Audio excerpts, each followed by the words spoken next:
Il y avait un homme qui s'était enrichi grâce au trafic de la drogue. Ses nombreux crimes concernaient essentiellement ses concurrents qu'il n'hésitait pas à tuer. Mais à chaque fois qu'il comparaissait au tribunal, il était toujours innocenté. Son secret? Il avait un très bon avocat. Ce dernier était capable de convaincre n'importe quel jury de l'innocence de son client, quel que soit le crime dont il était accusé.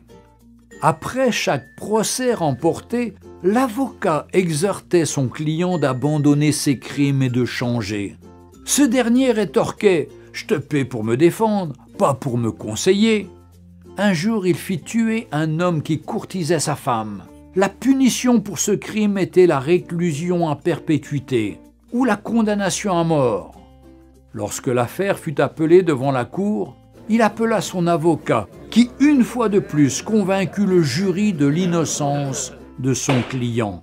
En effet, bien que l'affaire fût difficile et malgré de nombreux témoignages et de preuves, il gagna le procès et son client rentra chez lui tranquillement. Comme d'habitude, l'avocat conseilla le client « Cher ami, il se peut qu'un jour je ne sois pas là. Pour toi, change ton attitude. Et attention, je suis ton patron et non ton fils. Va donner tes conseils ailleurs, lui répondit son riche client avec orgueil.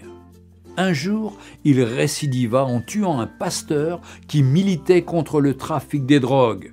Mais quelque chose s'est passé, bien que l'affaire était difficile et très compliquée. Mais il était tellement sûr de son avocat qu'il appela ses amis, ses parents, sa femme et ses enfants pour assister au procès afin de voir comment il va humilier les juges et le ministère public. Alors qu'il se rendait au tribunal, il appela son avocat. Ce dernier lui rassura qu'il était en route et qu'il arrivait déjà.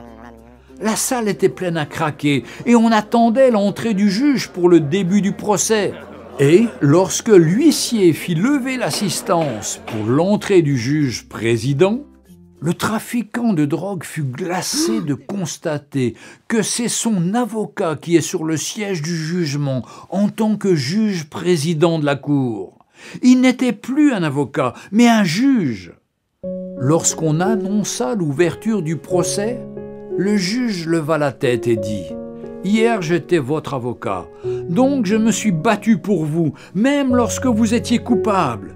Mais aujourd'hui, je suis un juge et mon jugement doit être équitable. » Les larmes aux yeux, l'homme riche supplia le juge, mais celui-ci lui répondit « Tu as eu ta chance lorsque je te donnais des conseils, mais tu ne m'as jamais écouté et tu n'as jamais changé de vie. Désormais, tu subiras la rigueur de la loi. » L'homme fut condamné à mort pour assassinat et trafic de drogue.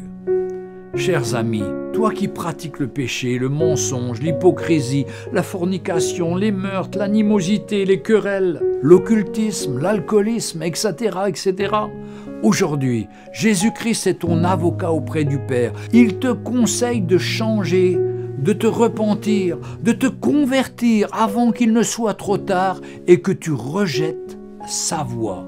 Mais un jour, il reviendra comme un juge et rendra à chacun selon ses œuvres. Il te dira « Hier j'étais ton sauveur, mais maintenant je suis ton juge. » Aujourd'hui, Jésus-Christ est notre avocat et rédempteur, mais le jour viendra où il jugera chacun équitablement.